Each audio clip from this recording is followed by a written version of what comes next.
اذا آقا علیہ السلام نے فرمایا، اور عرفات کے بعد آقا علیہ السلام یوم النحر مینا میں قربانی کے لیے پہنچے، تو عید کا دن ہے، قربانی کا دن ہے، قربانیاں تھیں، تو آقا علیہ السلام نے دوسرا خطبہ وہاں ارشاد فرمایا۔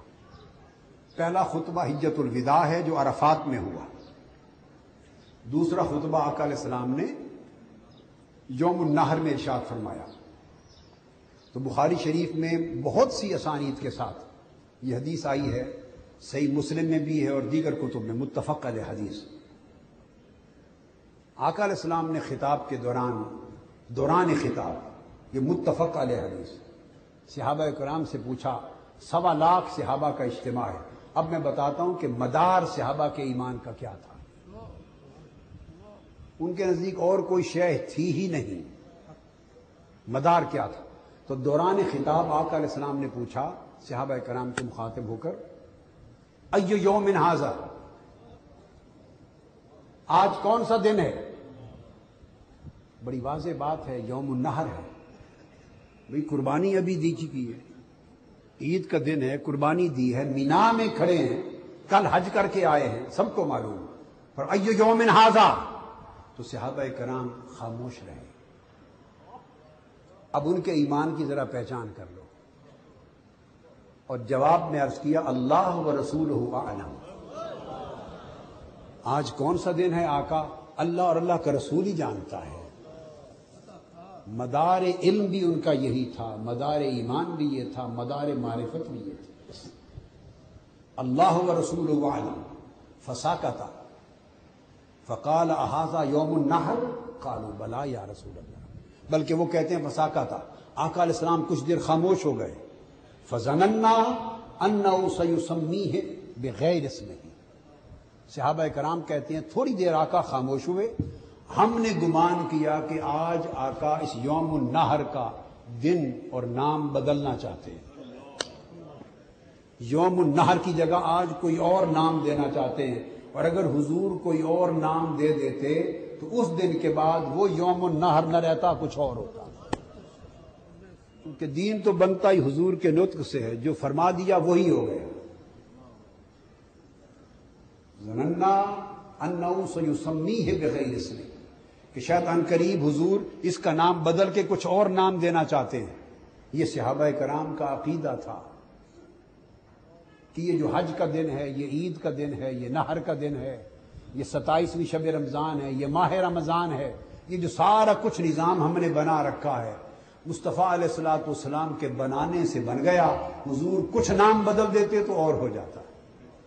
پھر آقا علیہ السلام نے فرمایا، الیس یوم النحر، کیا یہ یوم نحر نہیں ہے؟ عرض کیا، قالوا بلا یا رسول، جی یا رسول اللہ یوم نحر ہے۔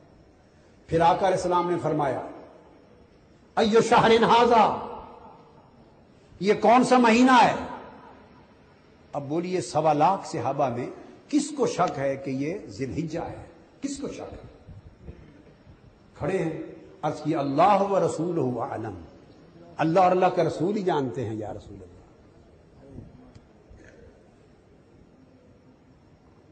آقا علیہ السلام پھر خاموش ہوئے، پھر صحابہ کہتے فظننا انه سيسميه بغیر اسمہ، ہم نے سمجھا کہ حج کا مہینہ بھی بدلنا چاہتے ہیں۔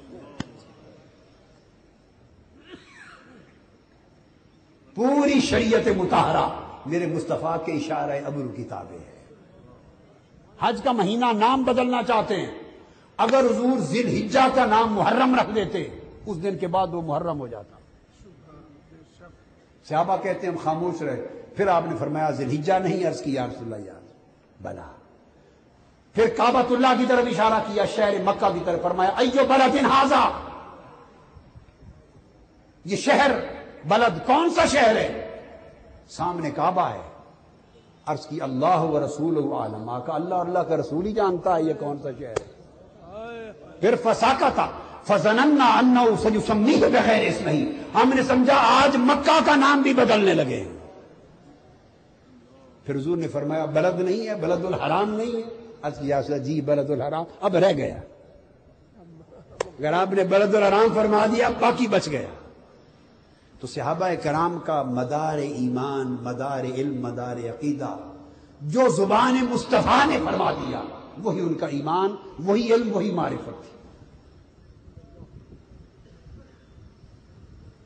اور کبھی ایسے لمحے آتے جب ظاہری حالات اور بعض مخصوص سچویشنز کے پیش نظر کئی نوبارد نئے داخل ہونے والے کئی جوان، ان کے ذہنوں میں کوئی سوال ابھرتے، کچھ پریشانی ابھرتی، تو آقا علیہ السلام ان کے ان سوالات کا جواب بھی اپنی ذات دکھا کر دیتے، ادھر ہی متوجہ کر دیتے۔ غزوہ حنین جب اس میں فتح ہو گئی، یہ بھی بخاری اور مسلم کی متفق علیہ حدیث،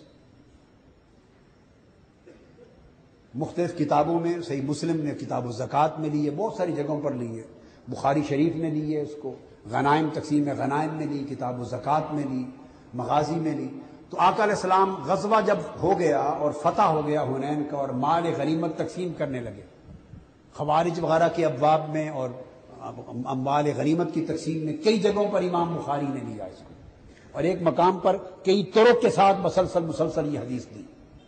تو بعض کے دل میں خیال آیا اور آپس میں گفتگو کرنے لگے، مؤلفۃ القلوب کے باب میں بھی حدیث آئی ہے مسلم شریف میں اور بخاری میں، گفتگو کرنے لگے کہ آقا علیہ السلام ان قریش کے سرداروں کو بلا کر 100 اونٹ بہت کثیر تعداد میں ان کو آقا نے مال غنیمت عطا کیا، یہ تالیف قلب کے لیے عطا فرما رہے تھے کہ جو آئے اس لیے تھے، قریش تھے، سردار تھے، طاقتور تھے، ان کے پیچھے قبائل تھے، تاکہ ان کی تالیف قلب ہو تو سارے قبائل کے ساتھ پھر ثابت قدم ہو جائیں، آئے مال کے لیے ہیں تو رفتہ رفتہ مضبوط ہو جائیں، تو اسلام کو اجتماعی فائدہ پہنچائیں۔ تو کئیوں کی سمجھ میں بات نہ آئی تو وہ سوچنے لگے، آپس میں بات کرنے لگے، آقا علیہ السلام تک یہ بات پہنچی۔